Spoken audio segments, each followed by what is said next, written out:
What is if this, then that logic? This if this, then that is a basic building block of programming. It means if a certain condition is true, then something specific happens. Think of it like a rule or decision you make every day. This simple pattern helps computers and apps make choices and react to different situations, just like people do.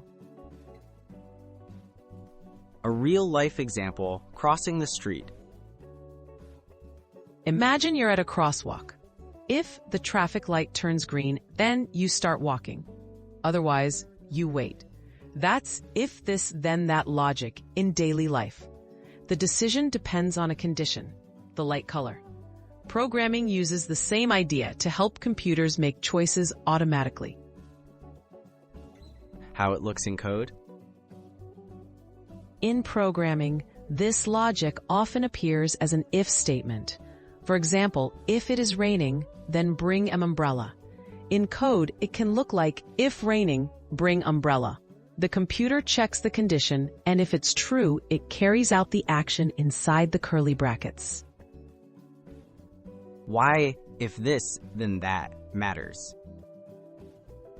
If this, then that logic is behind countless technology basics. Apps use it to send you notifications. Smart homes use it to turn on lights, and websites use it to customize pages for you. Learning this simple idea opens the door to understanding how computers and software interact with the world.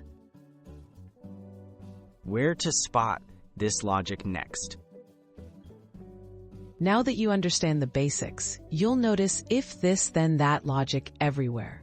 From recipes that say, if the oven is hot, bake the cake, to smartphone automation and online forms, these simple decisions run our digital lives. Knowing how it works is the first step toward learning to code.